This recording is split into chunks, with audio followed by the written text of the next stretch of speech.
Greg, everyone promised me warm weather here in LA.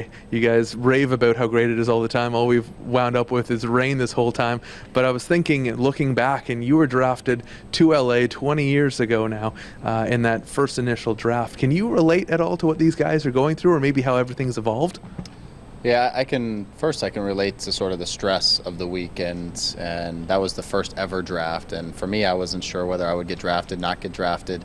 There wasn't really a combine like this. There was, we played in an Umbro College All-Star game, and they had selected about 20 guys to play against the under-23 team at the time, and it was during the college Final Four. And talk about freezing. The field was ice, and it was the coldest game I've ever played in my life, and I've played in some cold places. So, and I was terrible. So I was honestly unsure of whether I was going to get drafted or not. So I can relate to the guys in terms of the stress of where am I going to end up going? Am I going to get picked? Those kinds of things. Do I have the ability to make a team? Those types of things. So, but it's evolved quite a bit in terms of their ability to showcase themselves, our ability to scout them over multiple years. At the university and have a sense of really what their strengths are and weaknesses. And this is the combine for us, just an opportunity to see more of what we already think we know.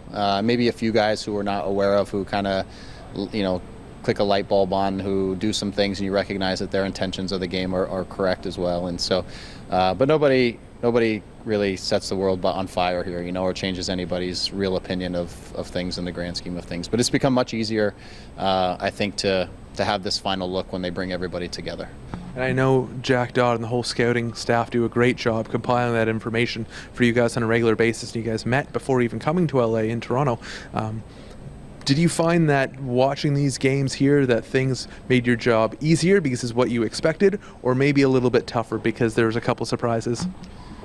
It's we debate that over and over every time we watch a game, because none of these guys that we're watching are final products. It's all about what is the potential for them, where do we think we can get them, how will they fit into our roster. And we've always said that in 1 minute you watch a player and you go, oh, that's nice how he does that, and then he makes 3 really poor decisions. You're like, man, that just took me backwards 2 steps again. So it is for us, it's again, it's justifying what we think we already know about each of these guys. We can't go up and down in terms of emotionally. It definitely makes it easier for us to confirm some things, and we get to meet some of the players. We interview and get to meet them, so that's a part of them that we don't fully know, is just their personality a little bit and kind of how they think about things. And so it allows us to clarify some things when we're here during this stretch. But there's a lot of things that kind of go into the selection process, and this is just one of them. And finally, it seems in the years past, the draft was that main pathway into MLS, and for teams, you would really see a lot of those selections from the first round making appearances in the team right away. But now it seems that they almost supplement what the academy systems have been doing throughout the league. Have you found something similar? Yeah, that's when I say a lot of things go into this process. Probably the biggest thing for us, we come from a market where we have a lot of talented players. In our club, we have a lot of good players who are coming through. And when we watch these games, we'll often say, well, we don't like this player, that player, that player, as much as the next guy we have coming through from our academy who we want to keep on the path.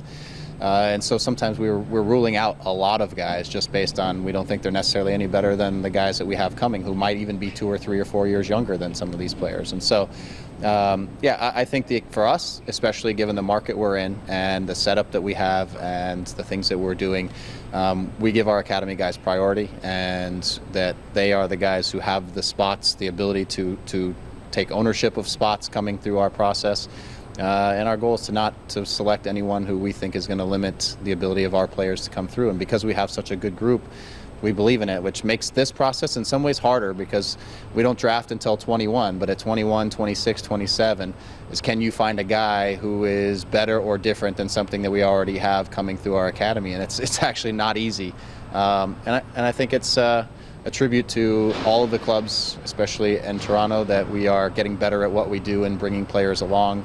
The players who are getting into our organizations are better. And I think the future of, especially in Toronto, our club is in our academy. It's not in a draft, and it's not somewhere else. It's in our academy.